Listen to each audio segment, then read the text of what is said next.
I'm so disappointed, man. The Nick Cannon thing. Honestly, I expected better. I'm not gonna say that you couldn't have done better, but in all honesty, look at your body of work. I mean, Drumline gets made fun of, even though it's not bad. And you were only in one. I think there are like four Drumline movies, or maybe there's three. There's quite a few of them, and Nick's only ever been in one. He did Love Don't Cost a Thing. Again, a billion jokes can be made. But Nick, let me explain why I'm gonna have to say you are the softest boss on the planet. Okay, your credibility is wilding out, and the stars of that show, like DC Young Fly, Carlos Miller, and Chico Bean, shouting you out, talking about how you put people on. But that's where your boss credibility stops. All right, you got nothing else going for you. A YouTuber murdered you on both of your tracks, and he didn't even rap. He just was like, everything wrong with this. And I don't know what's worse, the fact that you believe you won anything, the fact that you believe these were good to put out. I really don't know what's worse, because this also reflects on you, Charlie, Conceited and Hit. All of you were affected by this because you idiots got on camera and not none of you tried to whip Nick's ass and tell him not to do this shit. This doesn't look bad for just Nick. This looks bad for anybody in the video. And by the way, fuck Prince Easy. I didn't even know what his name was until Crip on YouTube said what his name was. I didn't even care to go find out because his bars were trash to begin with. And honestly, I just looked at it like, okay, Nick has either paid these guys a fuck ton of money to say this is really lame, boring ass, dumbass shit, or Nick, were you talking to yourself when you said all this cocaine out there? Because honestly, I don't see how you being sober would have produced this. I mean, somebody, you have to be on something. Xan, lean, coke, heroin, something. Something. If you believe those two tracks weren't anything. Like I said, you got killed by a YouTuber who wasn't even rapping. That's how bad these tracks are. And now, Hit, Clips, and Conceited all have to go work at a battle rap. I'm pretty sure you're never going to live this down. Never mind the Nick Cannon versus Eminem. Congratulations on your career suicide, because if I was to battle you, I'd bring up an invitation and pray for him. And try to figure out what in the fuck you're doing at the battle, because obviously your nursery school can't do better than that. Should have expected more from you, and you should have put out more, and you should have done better because of your histories. But I honestly think y'all had nothing to do. Like, y'all got high as shit on something and said, let's do this. And when you got sober, instead of saying we need to retract, you went for a second hit. That's what's insane. None of you motherfuckers had the intelligence enough to go, this looks bad, not for just us, but for the brand, for our independent careers that we all have. Thank God Justina Valentine kept her fucking face out of it. I'm just saying, I don't see how Hit, Conceited, I don't see how Charlie Clips can walk into any battle and think they're going to get the crowd on their side at all after this. I really don't. Because you three, I really expected to sit Nick down and whoop his ass for having that kind of garbage.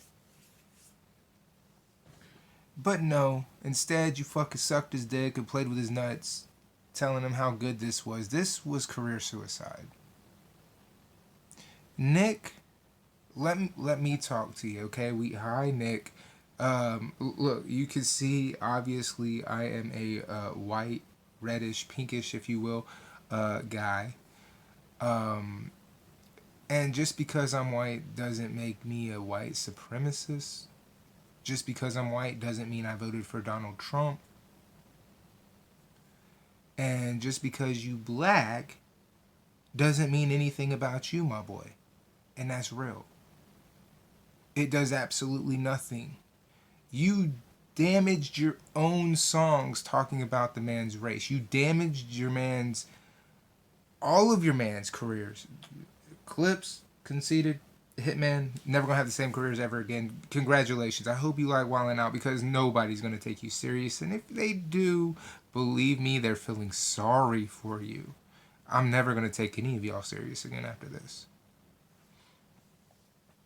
And as far as the Juice WRLD line goes, I'm waiting on somebody in rap to tell not Juice WRLD, but to tell Prince Easy, get your ass out of here and don't never come back. Because that was uncalled for. You don't wish death on nobody. The legends even said that. Pac said that. Big said that. In a famous Big interview. If you don't remember this interview, Big even said after Pac died, he said, even though we was going through our drama, I would never wish death on nobody, because ain't no coming back from that. You don't need to be in rap.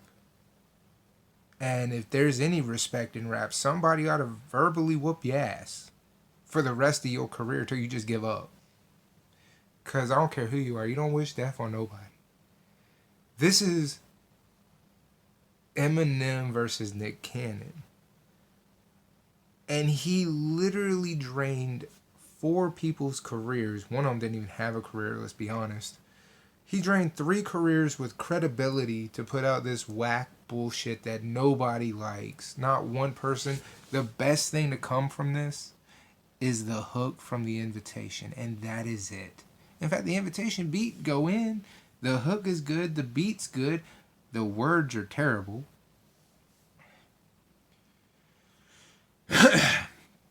This really is a bad look, Nick.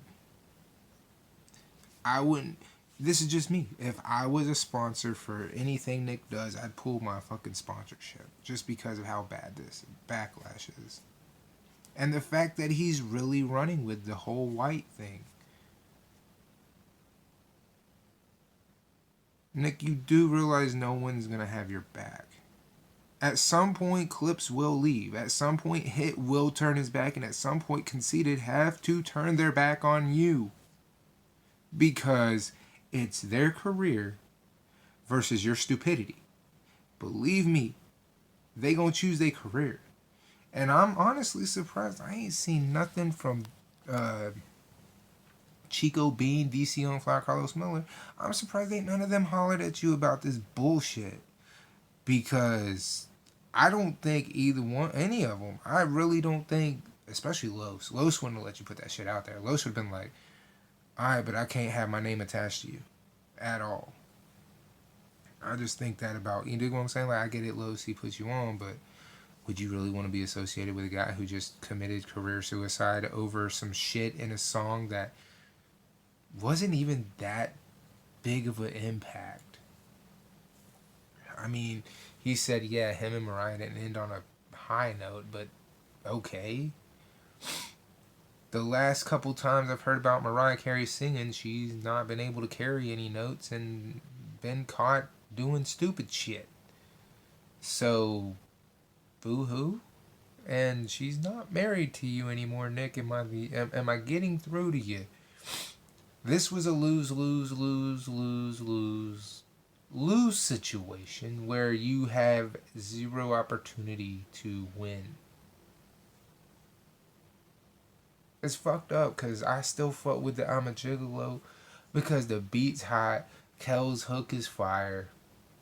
And I know I'm not supposed to like Kel's because he did what he did, but I come from a generation where you can separate the art from the person. Okay, I was raised up on R. Kelly music, not R. Kelly the man. You get what I'm saying? It's just like with anything else, I can separate their art from who they are as a person. That's the benefits of growing up when I grew up. When I grew up in the 90s and early 2000s when I was getting out of high school. You dig what I'm saying? I was born in 84, so I was allotted the knowledge to be like, okay, the art is separate from the person. because I learned a long time ago, you have to take the good with the bad, because equal. You don't have light without dark. It's got to equal itself out at some point. So, anyway, I'm going to go roll a blunt. And Nick, we're going to pray for you. I don't know if you just wanted to retire. There was so many better ways to go about retiring than this. And when everybody's talking about, I can't believe Eminem hasn't responded. All right. He explained this in Kamikaze. If you remember the Charlemagne line, when he said, I'm sorry if my response is late. That's just how long it takes for you to jump on my radar. You dig what I'm saying? Like, it's going to take him a while. The motherfucker busy as hell. So, you know, let's see what else, man. There, I mean, he honestly. Plus, remember, he said if he talks about you, it's a lose-lose for him because, especially Nick Cannon. Nick Cannon is only somebody to a handful of people versus Eminem being somebody to a fuck ton of people. You dig what I'm saying? There's a world of difference here. So, Eminem doesn't need to respond because the longer he doesn't respond, the more trash we find out Nick is, and it's sad because Nick, I really thought you was a genuinely good guy. Yeah, you a boss, but like I said, you a boss of the bitchy kind. Like, you good to put someone on. You're good at being that main guy who made it, but'll help the next people coming up. That's where your status ends. You have no recognition and no freestyle, no rap, no none of that. And you decided, I mean, I get it. This is prison rules, obviously, because when you go to prison, you're supposed to beat the shit out of the biggest dude on the yard so people don't fuck with you. Unfortunately, your yard is not, it's not even that. And I know you got Hitman, you got Conceited, you got Justina Valentine, you got, who else on there? Clips. I don't know if I said his name or not when I'm talking about this, but you got all these motherfuckers on there that can really rap. And the hardest one out of all of y'all, I'm going to say Justina Valentine, because she's destroyed an entire fucking team. And I haven't seen hardly anybody go in as much as Justina Valentine does when it comes to an entire fucking, fuck the Red Squad or Platinum Squad or fuck the Black Squad, whichever side she's on. I've seen her completely annihilate the other team. And the other team have Conceited, have Hitman. And you're just like, a bitch is fucking you royally up. Verbally, but fucking you up insane wise. And that's why I'm like, I don't know, maybe it's I expect more from him. I expect too much from him, I guess. I don't know. But to see Wildin' Out, to see all the talent on there, to know that Nick and Incredible have only produced, well, let's be honest, they've only re-released Money, Power, Respect, All About the Benjamins, 24 Hours to Live, where they're biting the other's flow. P. Diddy and the Family for All About the Benjamins, they bite the whole flow setup.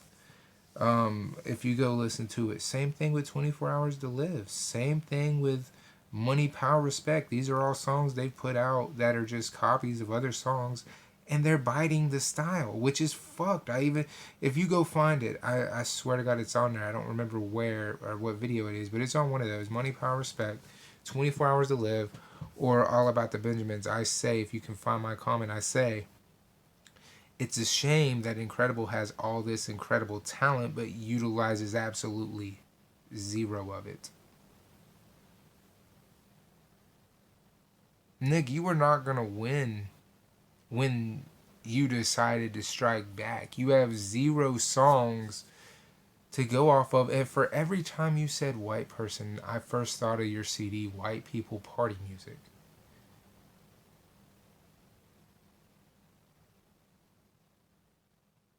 I'm just a little concerned, Nick. Just a little. because your stupidity really showed through. And for someone who's been watching Wildin' Out since the very first episode, I remember turning it on and going, this should be funny. Hopefully it is. And it was you and the co-star of Drumline. I can't remember his name at the moment. I thought, oh, this should be really funny. They were pretty good in the Drumline movie. And it was good. And then you got canceled for a few years and you came back. And you got better. This smells like a midlife crisis to me. You going through some things, Nick. I mean, legitimately, you're only 4 years older than I am. You going through some shit, man? Anyway.